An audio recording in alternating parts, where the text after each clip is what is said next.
자, 집에 알람 시스템이 설치되어 있다라 하더라도 100% 안심하실 수 없습니다. 왜냐하면 이 와이파이 재밍이라는 이 범죄 기술이 있기 때문입니다.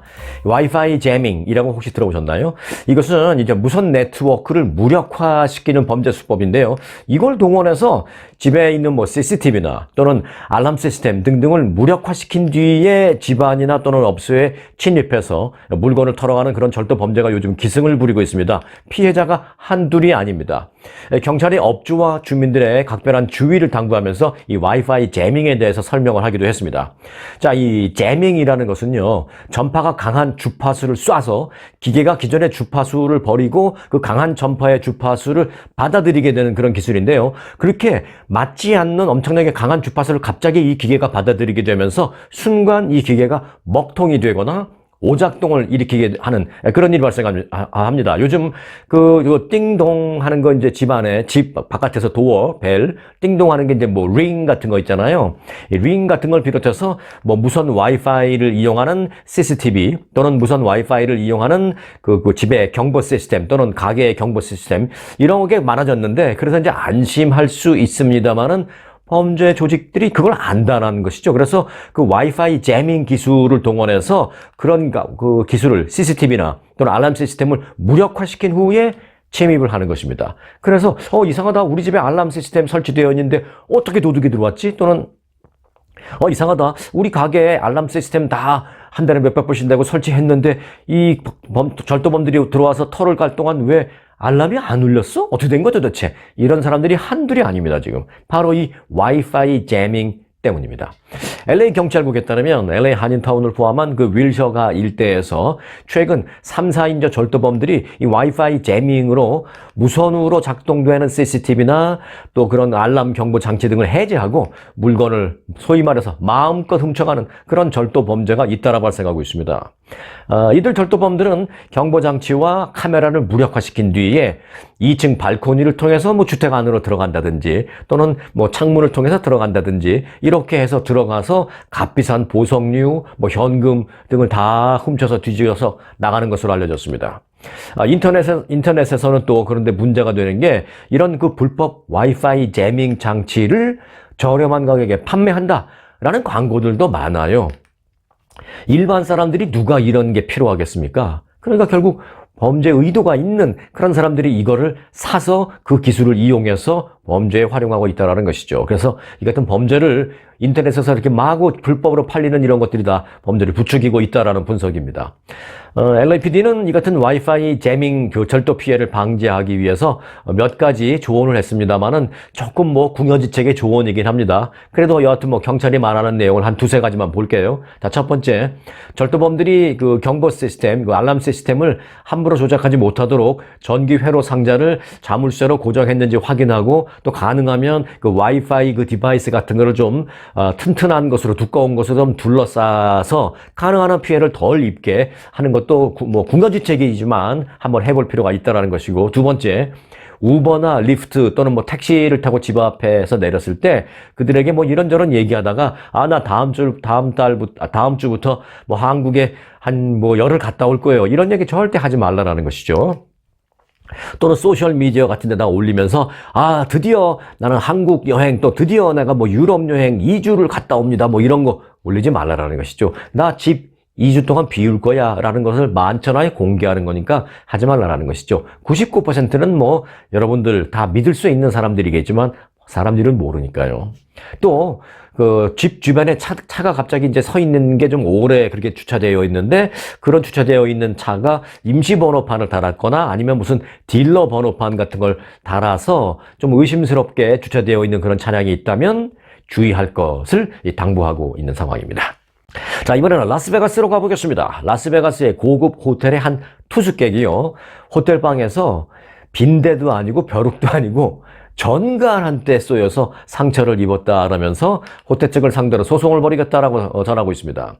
지역방송 KCAL에 따르면 LA 카운티에 사는 남성 마이클 파치라는 사람은요, 지난해 12월 26일 라스베가스의 5성급 호텔이죠. 그 베네치안 그 계열 이 팔라조 타워 호텔에 투숙해서 방에서 잠을 자던 중에 전갈에 쏘였다라고 주장하고 있습니다. 그는 방송 인터뷰에서 사건 당일 극심한 통증을 느껴서 잠에서 깨었다. 그런데 왜 이렇게 아픈가 봤더니 자신의 은밀한 신체 부위가 전갈에 여러 차례 쏘인 것을 발견했다라고 밝혔습니다.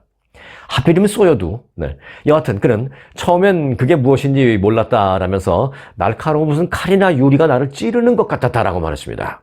그는 즉시 욕실로 뛰어가서 자기 속옷에 뭔가 붙어 있는 것을 발견했다고 합니다. 욕실로 뛰어가서 이제 아프니까 막 옷도 좀 벗어보고 했겠죠. 근데 속옷을 딱 벗고 보니까 그 속옷에 뭔가 붙어 있는 것을 발견했는데 자세히 들여다보니까 그것은 바로 전갈이었다라는 것을 알아차렸다고 합니다.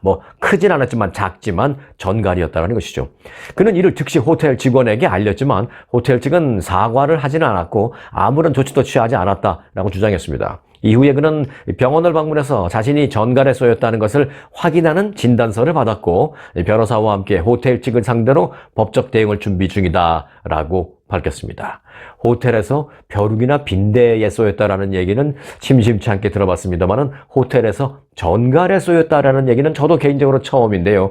만일 이 얘기가 사실이라면 그렇다면 어떻게 그 작지만 작은 그 새끼 전갈이 어떻게 호텔 방 안에까지 들어올 수 있었을까라는 생각을 하게 되는데 아마도 만약에 그게 사실이라면 누군가가 큰 전갈이 됐든 작은 전갈이 됐든 그런 걸 갖고 호텔 방에서 며칠 있었는데 거기서 아마 새끼를 친 작은 것들이 좀 빠져나간 것이 아니냐. 그래서 방구석 어디에 숨어 있다가 다음 손님이 왔을 때 콕 깨무는 것이 아닌가.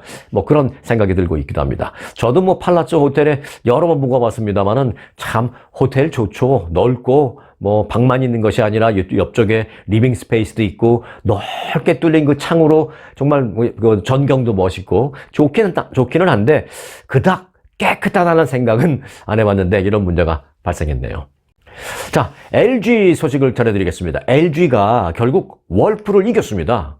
월풀이 어떤 회사입니까? 우리가 오래전에 이제 미국 갔을 때 월풀 보면 미국에서 제일 좋은, 한국에서 참 보지 못한 정말 멋지고 튼튼하고, 디자인은 모르겠어요. 그러나 튼튼하고, 미국 사람들, 특히 백인이나 미국에서 태어난 이런 전통적인 미국 사람들이 월풀을 딱 쓰는 거 보면 멋있어 보이기도 하고 그랬었는데, 그런 월풀을 지금 LG가 이겨버렸습니다. 글로벌 가전시장에서 LG전자에게 2년 연속 밀린 미국의 최고 가전업체 월풀이 그래서 이제 커피 머신과 믹서기 등 또 토스트기 등 주방용 소형 가전제품 판매에 주로 집중을 하겠다라고 밝혔습니다. 미국 주택시장 경기가 악화하는 가운데 LG에게까지 이제 밀리기 한 그 월풀이 결국은 이제 냉장고나 세탁기 등 대형 가전 수요가 크게 줄어들면서 자신들의 매출도 그렇게 크게 떨어지자 수익성이 그나마 좀 나은 소형 가전 판매에 집중해서 이 어려운 자신들의 시기를 넘기겠다라는 그런 전략으로 풀이됩니다. 월스트리트저널 등에 따르면요, 이 월풀은 최근 실적 발표를 진행하면서 소형 가전 부문을 더욱 강화하겠다라고 공식적으로 발표를 했습니다. 그래서 이제 월풀은 냉장고나 세탁기 이런 것은 LG한테 어차피 이제 안 되겠으니 LG를 뛰어넘을 수가 없을 것 같다라는 판단 때문이니 월풀은 커피 머신, 믹서기, 토스트기 같은 작은 소형 주방용 가전 브랜드에 주력하겠다고 합니다. 그래서 그런 브랜드가 있죠. 키친에이드, 그 키친에이드 브랜드. 이 키친에이드를 앞세워서 소형 가전 제품을 미국 그리고 더 나아가서 이제 글로벌 시장으로 더욱 확대 판매해 나갈 계획이다라고 밝혔습니다. 이제 LG가 이런 부분은 좀 소홀하거든요. 세탁기나 냉장고, TV 이런 건 세계 최고인데. 이 월풀의 지난해 매출액은 194억 달러로 전년에 비해서 1.5% 감소했습니다. 이 팬데믹이 한창일 때 그때는 이제 많은 사람들이 다 집에 있으니까 가전제품을 많이 샀어요. 그래서 그거 덕분에 이 월풀은 2021년에는 매출액이 219억 달러, 그리고 1년 새에 한 13% 증가를 보이기는 했었습니다만은 그때 한번 잠깐 깜짝 증가세를 보이다가 팬데믹이 끝나가면서 바로 이제 월풀은 어려움을 겪고 있는데 그래서 최근에 2년 연속 월풀은 매출 하락세를 계속 겪어왔습니다. 그래서 월풀은 이제 비용 절감을 위해서 이미 유럽, 중동, 북아프리카 지역의 가전제품 사업을 매각하겠다라고 밝히기도 한 상황에 있습니다. 그런데 반면에 미국에서 월프를 제친 이 LG전자는 승승장구하고 있습니다. LG전자의 그 생활 가전 사업은 지난해 사상 최대 매출을 기록하면서 2년 연속으로 월프를 제치고 글로벌 가전 1위, 미국 1위가 아니라 글로벌 가전 1위에 등극했다라는 소식을 전해드립니다. 자, 델타 항공이요, 위탁 수화물의 가격을 또 인상한다고 밝혔습니다. 요즘은 뭐 계속 오르는 것밖에 없네요. 델타 항공은 국내선과 단거리 국제 노선의 첫 번째 수화물 그리고 두 번째 수화물 수수료를 모두 $5씩 다 올린다 라고 발표했습니다. 이에 따라서 첫 번째 수화물 수수료는 $30에서 $35로, 두 번째는 $40에서 $45로 인상됩니다. 이 인상은 즉시 시행돼서 지금도 시행되고 있습니다. 한 이틀 전부터 시행이 시작됐어요. 하지만 델타 항공 측은 3월 5일 이전에 구매한 그 티켓에 대해서는 인상된 수화물 가격을 적용하지 않고 3월 5일 이후에 티켓팅을 하는 사람들에게만 이 내용을 적용하겠다라고 밝혔습니다. 그리고 또한 이제 그 델타 항공의 뭐 사업이 많잖아요. 뭐 메달리온 엘리트 회원이라는 것도 있고요. 또 프리미엄 클래스 승객 또는 델타 스카이 마일스 아메리칸 익스프레스 카드를 사용하는 사람, 뭐 이런 사람 대상으로는 이전과 마찬가지로 첫 번째 수화물에 대한 무료 혜택을 그대로 제공한다라고 밝혔습니다.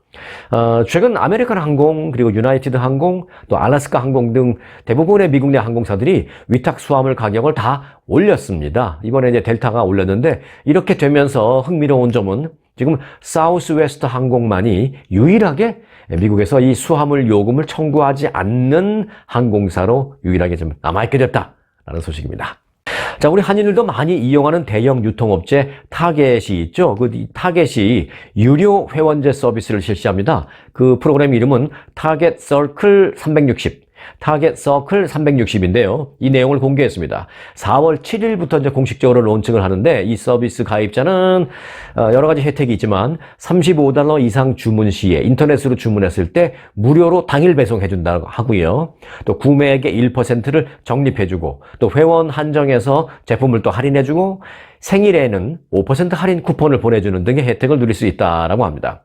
이 타겟은 특별 프로모션 기간인 4월 7일부터 5월 18일까지, 그러니까 이 프로그램이 시작하는 게 4월 7일이잖아요. 그때부터 시작해서 한 달 열흘 남짓인 5월 18일 그 기간 동안이 특별 프로모션 기간인데요.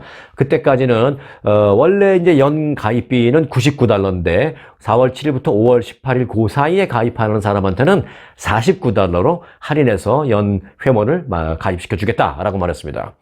또한 이제 타겟의 크레딧 카드 있어요. 그 레드 카드라고 하는데요. 그 타겟 레드 카드 크레딧 카드의 이용 고객의 연간 가입비 더 있는데 이 역시 $49로 $50 할인해 주겠다라고 밝혔습니다. 타겟의 크레딧 카드인 그 레드 카드는요, 이용자들은 그 기존의 레드 카드 혜택에다가 추가로 연 회원이 가입할 경우엔 추가로 구매액의 5% 할인 혜택을 준다고 하고 또 무료 배송 그리고 환불 기간을 좀 더 연장해 주는 등의 추가 서비스를 이용할 수 있다라고 밝혔습니다. 자, 다 오르는 얘기를 했는데요. 반갑게 제가 열심히 찾아봤더니 그래도 하나는 내려가는 가격이 하나는 있습니다. 뭐냐면 바로 크레딧 카드 연체료입니다. 연체료. 바이든 행정부가 모든 크레딧 카드의 연체료, 이 레이트 피를 $8로 상한선을 제한하는 그런 규정을 발표했습니다. 이는 미국의 평균 레이트 피가, 특히 연체료가 $32인데 이에 비해서 4분의 1밖에 안 되는 수준입니다. 연방 소비자 금융 보호국은 크레딧 카드 레이트 피를 최대 $8로 상한선을 제한하고 만일 $8 이상을 청구할 때에는 은행이나 또 크레딧 카드 발행 업체가 왜 그렇게 $8 이상을 받아야 되는지 그 근거를 정부 측에 정확하게 제시를 해야 하는 그런 새로운 규정을 발표했습니다. 이번 조치로 이제 소비자들이 받을 혜택은 한 $100억 이상에 달할 것으로 분석이 됐습니다. 백악관은 정크 수수료는 항공사에서부터 무슨 금융 서비스 회사에 이르기까지 미국에서 각종 기업들이 큰 수익을 남기는 주요 창구로 사용되어 오고 있다는 것을 우리는 안다라면서 소비자는 이 과도한 정크 수수료로 인해서 연간 $900억 지불하고 있다라면서 이는 반드시 수정돼야 한다라고 밝혔습니다. 그 $900에 달하는 과도한 정크 수수료 중에 하나가 바로 이 크레딧 카드 연체료, 이 레이트 피인데 일단 그 부분에 대해서는 $8로 상한선을 정해놓겠다고 했습니다. 그래서 그로 인해서 한 $100억 소비자들이 혜택을 볼 수 있다라는 것입니다. 열심히 찾으니까 내려가는 좀 내려주는 그런 게 하나라도 있기는 하네요. 자, 공화당 경선에서 대선 후보직을 확정한 공화당의 도널드 트럼프 전 대통령이 본선에서 이제 리턴 매치를 벌일 것이 확실한 조 바이든 대통령에게 토론하자라고 공개 제안했습니다. 트럼프 전 대통령은 소셜미디어 트루스 소셜에 올린 글에서 조 바이든과 내가 미국과 미국민에게 매우 중대한 의제들을 놓고 토론하는 것이 국익을 위해서 중요하다라고 썼습니다. 또 트럼프 전 대통령은 이어서 그래서 나는 언제, 어디서 또 어떤 장소에서든 토론을 하자라고 바이든에게 공개적으로 요구한다라고 적었습니다. 트럼프 전 대통령은 공화당 대선 후보 경선 과정에서는 그런데 방송사들이 주관한 후보 TV 토론을 모두 보이콧하고 참가하지 않았었죠. 하지만 이번에는 공화당 경선은 나는 시시해서 그 사람들하고 하고 싶지 않아라고 안 나갔는데 이제 공화당에서는 이제 경선을 뚫고 나와서 공화당 후보가 됐으니까 이제는 현직 대통령인 바이든과는 내가 공개 토론을 하겠다라고 공개 선언을 했습니다. 자, 바이든 대통령이 이 부분에 대해서 어떻게 응할지 주목되는 부분인데 저는 바이든 대통령이 즉시 화답하지는 않을 것이다라고 생각합니다. 일단 어떤 선거든 현직이 아무래도 유리한데 유리한 고지에 있는 사람이 굳이 나오라는 대로 다 나갈 필요는 없다는 그런 판단을 하고 있는데 모르죠. 이제 대선이 점점 가까워지면 한 2달쯤 남겨놓고는 있을 수가 있는데 지금 당장은 아마 그런 거에 응하지 않을 것이고 또 바이든 대통령이 99% 응하지 않을 것이다라는 것을 알고 있는 트럼프 전 대통령이 마치 본인은 대단한 것도 당당한 것처럼 또 일부러 응하지 않을 걸 알고 그렇게 또 요구했을 수도 있다라는 것입니다. 이게 다 정치하시는 분들의 그 정치 역학적인 판단이니까 우리는 이제 분석하면 되겠죠. 자, 공화당의 대선 주자인 니키 헤일리 전 유엔 대사가 후보에서 사퇴를 했잖아요. 그가 이제 사퇴를 하자 이 바이든 대통령과 트럼프 전 대통령이 이 헤일리 전 대사의 지지자들에게 구애의 메시지를 지금 보내고 있습니다. 그런데 다만 두 전 현직 대통령의 그 접근 방식은 뚜렷한 대조를 보였습니다. 이 바이든 대통령은 헤일리 전 대사가 사퇴를 표명한 직후에 성명을 발표해서 도널드 트럼프는 니키 헤일리의 지지자들을 원하지 않는 것을 분명하게 했다 라면서 그러니까 니키 헤일리는 사퇴했으니까 지지자들은 트럼프 쪽으로 같은 공화당이라 하더라도 그쪽으로 가지 말고 이쪽으로 오는 게 낫겠습니다 라는 얘기죠. 그러면서 바이든 대통령은 나는 내 캠페인에 그들을 위한 즉 니키 헤일리 지지자들을 위한 자리가 있다라는 것을 분명하게 메시지를 전하고 싶다라고 밝혔습니다.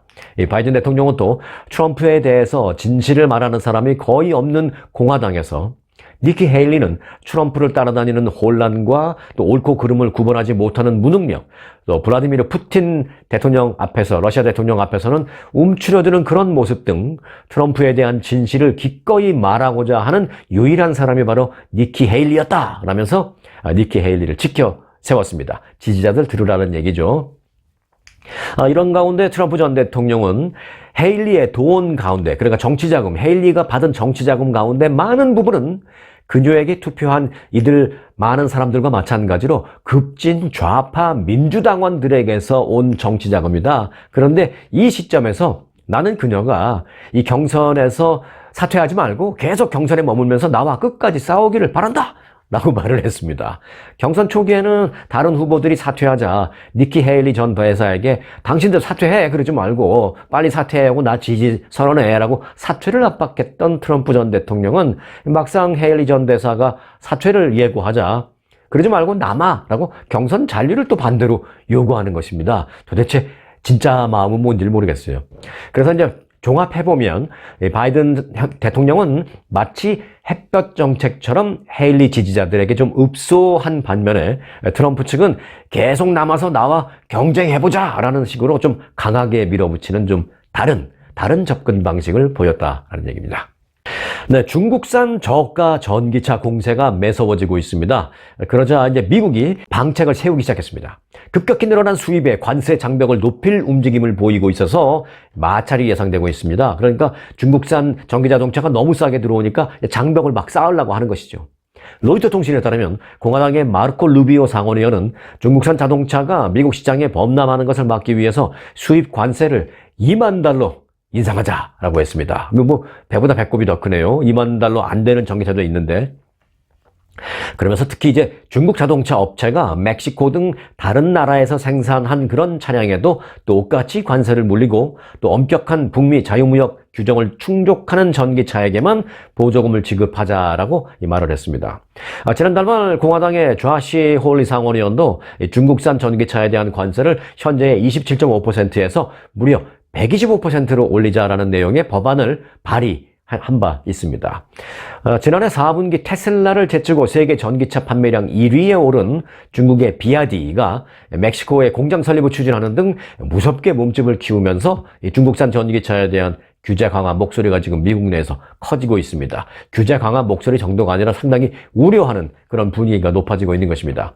자, 중국산 전기차 비아디, 이 비아디가 멕시코를 대미 수출 기지로 전초 기지로 삼을 수 있다는 우려가 지금 나오고 있습니다. 바로 미국 코앞에인 멕시코에 이 비아디가 공장을 세우겠다라는 말을 했기 때문입니다. 자, 이에 따라서 이제 백악관은 최근 안보 이슈가 카드까지 꺼내들면서 조사에 나섰다라고 밝혔습니다. 해킹 우려를 앞세우면서 미국 시장 진출을 좀 제한할 수 있는지 그런 검토에 백악관이 착수했다라는 것입니다. 가격만 갖고 하는 것이 아니라 미국의 안보 문제와 좀 연결시켜서 중국산 자동차를 좀 못 들어오게 하려고 하는 그런 것이죠. 자, 이런 가운데 비아디는 관여하지 않고 아주 지금 계속 굉장히 공격적으로 움직이고 있습니다. 비아디는 더더욱이 공격적인 가격 인하 전략에 지금 나서고 있는데요.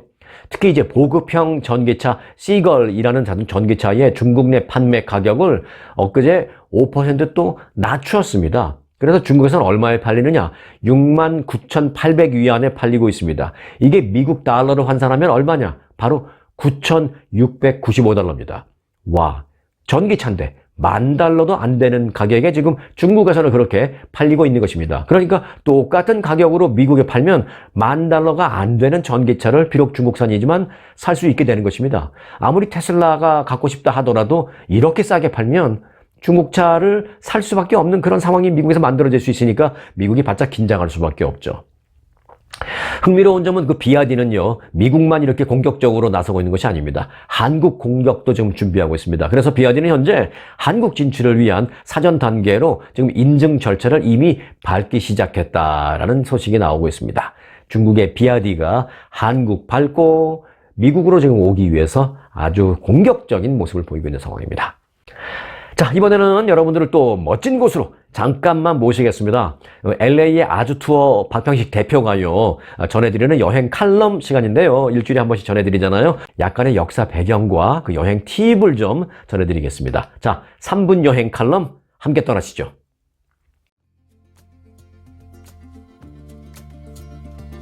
여러분 안녕하십니까. 오늘은 발칸 유럽을 소개하겠습니다. 발칸 유럽은 발칸 반도에 있는 땅을 발칸 유럽이라고 하는데요. 발칸이라는 말은 옛날 그 튀르키예어로 그냥 산맥이라는 뜻입니다. 그러니까 뭐냐면은 튀르키예에서 그 오스만 투르크에서 유럽 서유럽 쪽으로 갈 때에 산이 있기 때문에 그 산맥을 그 발칸이라고 불렀다는 건데요. 근데 그 지역에 있는 나라들이 여러 개가 있습니다. 참 많습니다. 저기 유고슬라비아 하나 있을 때는 나라가 그냥 몇 개가 없었는데 유고슬라비아가 그냥 없어진 뒤로는 여러 나라로 분열됐습니다. 그래서 그곳에는 세르비아라든지 또 불가리아, 루마니아 나라들, 특히 이제 크로아티아가 가장 볼거리가 많은 나라 중에 하나입니다. 크로아티아에는 그 가장 유명한 것 중에 하나가 두보르보닉이 아주 유명한데요. 두보르보닉은 그 자체만으로도 아주 아름답고 그것은 옛날부터 그 무역의 중심지라서 강대국들이 탐을 내던 땅이었습니다. 그 나폴레옹도 그것을 점령한 적이 있었고 옛날에 로마 시대는 그 지역이 아주 유명한 지역, 아주 유용한 지역으로 쓰였던 그러한 땅이기도 합니다. 그래서 두보르보닉만 아니라 그리고 플릿비체는 크로아티아가 자랑하는, 그러니까 사실 발칸 유럽에서 가장 유명한 곳을 꼽으려면은 그 플릿비체를 꼽을 수밖에 없는 그러한 곳입니다. 플릿비체는 조금 올라가면 호수가 있고 또 올라가면 폭포가 있고 또 올라가면 호수가 있고 호수 폭포 이렇게 연결이 되는 아주 많은 호수들이 폭포들이 같이 연결이 있어서 아주 아름답게 되어 있는 것이기 때문에 우리가 그것을 쭉 처음부터 위에까지 올라가면서 트레킹을 하면은 아주 예쁩니다. 그리고 공기도 좋고요. 그래서 플릿 비치가 아름다운 곳이고, 또 슬로베니아를 가면은 블레드 호수가 아주 유명한데, 그 블레드 호수는 호수 한가운데 조그만한 그 섬이 있는 것이 또 아주 유명합니다. 그래서 그 슬로베니아는 사실상 그 발칸 반도의 끝자락, 그러니까 동유럽에 거의 붙어 있는, 오스트리아와 거의 붙어 있는 그러한 곳입니다. 그래서 발칸 유럽 중에서는 가장 잘 사는 나라, 가장 먼저 그 현대화하고 서구화했던 곳이 또 슬로베니아입니다. 그래서 지금도 그 발칸 유럽 중에서는 가장 잘 사는 나라가 슬로베니아가 되겠습니다. 여러분, 크로아티아 하면은 축구로도 유명하죠. 그래서 우리가 그 크로아티아 관광을 하게 됩니다. 그래서 어느 때가 좋으냐 하면은, 물론 봄, 가을이 좋는데 이번 봄에도 많은 분들이 신청을 하고 있습니다. 여러분, 다음에는 또 좋은 곳으로 여러분에게 찾아가겠습니다. 대단히 감사합니다. 네, 잘 보셨나요? 여행 칼럼. 자, 이어서 보너스 뉴스 시간입니다. 오늘 보너스 뉴스의 제목은요, 캘리포니아의 슈퍼블룸입니다. 이 올봄 지천에서 꽃이 만개하는 이 슈퍼블룸을 보게 될 전망이라는 소식입니다. 이 캘리포니아주 주립공원관리국은 올봄 남가주 등 이 가주 전역에서 눈에 띄는 그 야생화 만개가 예상된다라고 밝혔습니다. 그래서 그냥 not just bloom, 슈퍼블룸이라는 거죠.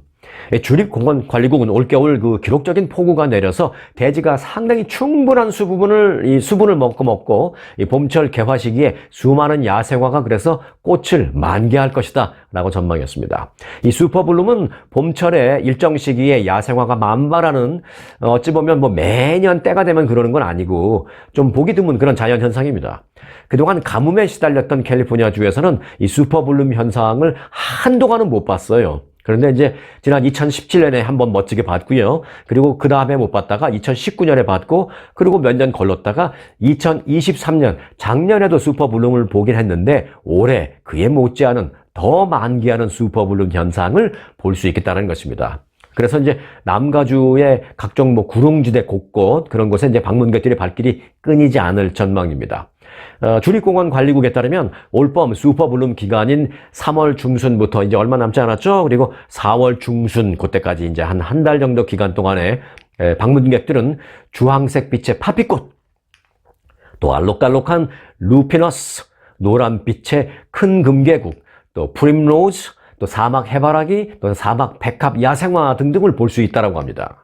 이 슈퍼블룸이 예상되는 명소는 일단 캘리포니아나 이 남가주 지역에 계시는 분들은 아마 다 한 번씩 가보셨거나 잘 아시는 거예요. 뭐 안자보레고 사막 주립공원이라든지 뭐 엔텔로프 밸리 파피 보호구역, 또는 레드락 캐년 주립공원, 또 치노힐스 주립공원. 이 치노힐스라는 데는 한국 분들 굉장히 많이 살아요. 여기 치노힐스 주립공원, 또 포트 테혼 주립 역사공원, 그리고 카리조 대평원 등등에서 아주 만개한 멋진 환상적인 야생화를 볼 수가 있습니다. 주립공원관리국은 올봄 캘리포니아 주민들은 주립공원 등 이 곳곳에서 이 위대한 자연 현상을 즐길 수 있을 것이다 라고 말했습니다. 한편 주립공원관리국은요, 이 슈퍼블룸 기간 동안에 수많은 인파가 곳곳에 많이 몰릴 것이다 라면서 그럴수록 자연 보존을 좀 해달라라고 당부했습니다. 이 슈퍼블룸 예상지를 방문하기 전에 주의사항을 먼저 좀 숙지할 것, 그리고 두 번째, 야생화가 예쁘다고 절대 꺾지 말 것, 이 두 가지를 특별히 당부를 했습니다. 캘리포니아가 아닌 다른 곳에서 이 영상을 보시는 분들, 다른 곳에 사시는 분들이라고 좀 아쉬워할 것은 없습니다. 사실 이번 겨울 동안에요, 곳곳에 많은 눈, 비가 내렸기 때문에 이 봄이 되면서 갑자기 각종 야생화가 엄청나게 피어나는 현상을 곳곳에서 볼 수가 있기 때문입니다.